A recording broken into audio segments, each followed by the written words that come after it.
नमस्कार, स्वागत है आप सभी का आपके अपने यूट्यूब प्लेटफॉर्म उदय एजुकेशन और उदय स्टडी क्लासेज में। बात करेंगे कक्षा 7 के विज्ञान विषय के पेपर के बारे में, जो कि आपके आने वाले एग्जाम की दृष्टि से काफ़ी इंपॉर्टेंट रहने वाला है और आपके लिए वरदान साबित होने वाला है। तो आप सभी विद्यार्थियों से निवेदन रहेगा, वीडियो को अंत तक देखिएगा, वीडियो को लाइक कर दीजिएगा।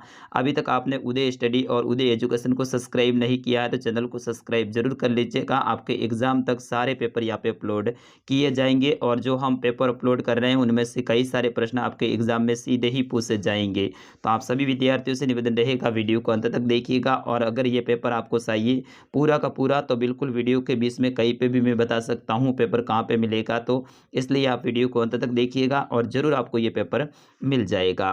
चलिए पहले प्रश्न की ओर बढ़ते हैं। उससे पहले आपसे निवेदन एक बार फिर से रहेगा, चैनल को सब्सक्राइब जरूर कर दीजिएगा। पहला प्रश्न विद्यार्थियों आपके स्क्रीन पे है कि कीटों को पकड़कर अपना आहार बनाने वाले पादप के नाम हैं अमरबेल, गुड़हल, घटपर्णी या फिर गुलाब। विद्यार्थियों इसका सही आंसर क्या हो जाएगा? घटपर्णी। ऑप्शन नंबर स रहेगा इसका सही आंसर, आपको सर ने पढ़ाया होगा। चलिए प्रश्न संख्या 2 आपके स्क्रीन पे हैं। निम्नलिखित में से किस से ऊन प्राप्त नहीं होती है? यानी आपको बताना है कि इनमें से किस से है ऊन प्राप्त नहीं होती है। याक, ऊंट, बकरी या फिर घने बाल वाला कुत्ता। तो विद्यार्थियों इसका सही आंसर क्या हो जाएगा? बिल्कुल इजी सा प्रश्न है। घने बाल वाला कुत्ता है उसकी ऊन अपन प्राप्त नहीं करते, यानी उपयोग में नहीं लेते हैं। तो ऑप्शन नंबर द रहेगा इसका सही आंसर। चलिए प्रश्न संख्या 3 आपके स्क्रीन पे है कि HCl अम्ल का पूरा नाम क्या है? हाइड्रो ऑक्साइड, सोडियम क्लोराइड, हाइड्रोक्लोरिन अम्ल या फिर उपयुक्त सभी। HCl का आपको पूरा नाम बताना है। विद्यार्थियों ये सारे के सारे प्रश्न आपके एग्जाम में आने वाले हैं, तो इसका सही आंसर क्या हो जाएगा? हाइड्रोक्लोरिक अम्ल। ऑप्शन नंबर स रहेगा इसका सही आंसर। चलिए अगला प्रश्न है कि अम्ल स्वाद में होते हैं कड़वे, खारे, मीठे या फिर खट्टे। तो विद्यार्थियों इसका सही आंसर क्या हो जाएगा? सोते का अम्ल हैं वो स्वाद में कैसे होते हैं? बिल्कुल ये खट्टे होते हैं। ऑप्शन नंबर द रहेगा इसका सही आंसर। अम्ल और क्षारक वाला पार्ट है जो आपका, उससे ये प्रश्न लिया गया है। चलिए प्रश्न संख्या 5 है। इसमें आपको क्या करना है? रिक्त स्थान की पूर्ति करनी है, यानी खाली जगह को भरना है। तो इसमें देखिएगा पहला ऑप्शन आपके सामने है अ। मानव शरीर की सबसे बड़ी ग्रंथि का नाम खाली जगह है, यानी मानव शरीर की सबसे बड़ी ग्रंथि है वो कौन सी है? तो विद्यार्थी इसका सही आंसर क्या हो जाएगा? यकृत। ठीक है, तो यहाँ पे आपको लिखना है यकृत। तो मानव शरीर की सबसे बड़ी ग्रंथि है वो यकृत है। चलिए ऑप्शन नंबर ब आपकी स्क्रीन पे है कि रेशम फाइबर खाली जगह से बने होते हैं। बिल्कुल रेशम फाइबर है वो किससे बने होते हैं? प्रोटीन से। ठीक है, तो यहाँ पे लिखोगे प्रोटीन। चलिए तीसरी खाली जगह है कि प्राकृतिक रंजक लिटमस को खाली जगह से निष्कर्षित किया जाता है, यानी लिटमस को किससे निष्कर्षित किया जाता है? तो विद्यार्थी इसका सही आंसर हो जाएगा लाइकनेस से। ठीक है, तो बिल्कुल अगला प्रश्न है प्रश्न संख्या 6। प्रकाश संश्लेषण किसे कहते हैं? बिल्कुल आपको बताना है प्रकाश संश्लेषण किसे कहते हैं। तो विद्यार्थियों सूर्य की उपस्थिति में पेड़ पौधे अपना जो भोजन बनाने की जो प्रक्रिया होती है उसे प्रकाश संश्लेषण कहते हैं। यानी पादप जगत है, यानी पादप है वो अपना भोजन है प्रकाश संश्लेषण के द्वारा बनाते हैं वो, और वो भी सूर्य की उपस्थिति में। ठीक है, चलिए अगला प्रश्न है पोषक किसे कहते हैं? पोषक किसे कहते हैं? तो सजीवों द्वारा भोजन ग्रहण करने की जो प्रक्रिया होती है उसे पोषक कहा जाता है। यानी जो जीव जंतु हैं जो भोजन प्राप्त करते हैं तो उनकी जो प्रक्रिया होती है उन्हें क्या कहते हैं? पोषण कहते हैं। अगला प्रश्न 8वां है कि डीएनए का पूरा नाम क्या है? विद्यार्थी ये सारे के सारे प्रश्न आपके एग्जाम में आने वाले हैं। तो डीएनए का पूरा नाम क्या है? बिल्कुल डी ऑक्सी राइजो न्यूक्लिक अम्ल। ठीक है ना, तो ये हो जाएगा डीएनए का पूरा नाम। अगला प्रश्न है आवर्तकाल किसे कहते हैं?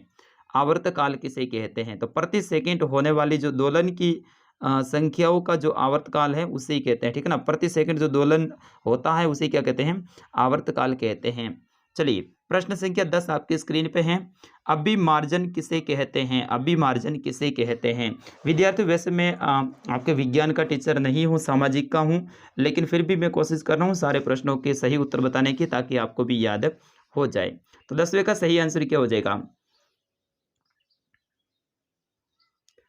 तो ऊन के अंदर से जो धूल के कण और जो चिकनाई होती है यानी मिट्टी वगैरह होती है, उनको जो हटाने की जो प्रक्रिया होती है ना, उसे अभिमार्जन कहते हैं। अभिमार्जन का मतलब है उसके अंदर से जो मिट्टी वगैरह है, धूल वगैरह है, उनको जो दूर करने का, पृथक करने का जो काम होता है ना, उसे अभिमार्जन कहते हैं। अलग करने के काम को क्या कहते हैं? अभिमार्जन कहते हैं। चलिए प्रश्न संख्या 11, दांत कितने प्रकार के होते हैं? नाम लिखिए। तो विद्यार्थियों, दांत है वो कितने प्रकार के होते हैं? 4 प्रकार के होते हैं, ध्यान रखना है। कितने प्रकार के? 4 प्रकार के। एक तो होता है कृतक, एक रदनक, एक होता है स्वर्णक और एक होता है अग्रस्वर्णक। ठीक है, इस तरह से 4 प्रकार के दांत होते हैं। चलिए प्रश्न संख्या 12, निष्कासन किसे कहते हैं? बिल्कुल आपको बताना है निष्कासन किसे कहते हैं। तो अवशिष्ट पदार्थों को बाहर निकालने की जो प्रक्रिया होती है उसे निष्कासन कहा जाता है। चलिए प्रश्न संख्या 13, अम्ल तथा क्षारक के बीच में अंतर लिखिए। अम्ल और क्षारक के बीच में अंतर, यानी ये बड़ा है लेकिन फिर भी मैं आपको बता देता हूं।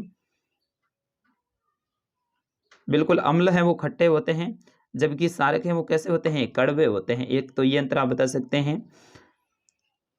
अम्ल है वो नीले रंग को लाल कर देते हैं, जबकि क्षारक है वो लाल रंग को नीला कर देते हैं। उदाहरण की बात करें तो इसमें अम्ल में आपका हो जाएगा HCl, ठीक है, HCl, और क्षारक में आपका हो जाएगा NaOH, ठीक है, ये हो जाएगा आपके क्षारक में।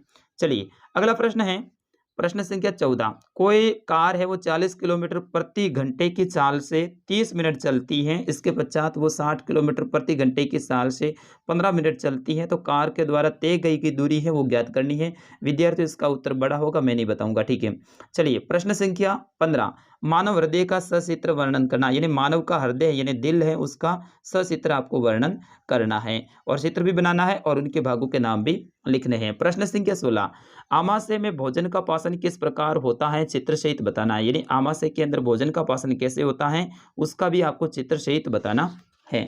विद्यार्थी ये काफी इंपॉर्टेंट प्रश्न है, सारे के सारे आपके एग्जाम में आएंगे। अच्छी तैयारी के लिए आपको इन सारे प्रश्नों को याद करना पड़ेगा। चलिए अगला प्रश्न देखते हैं।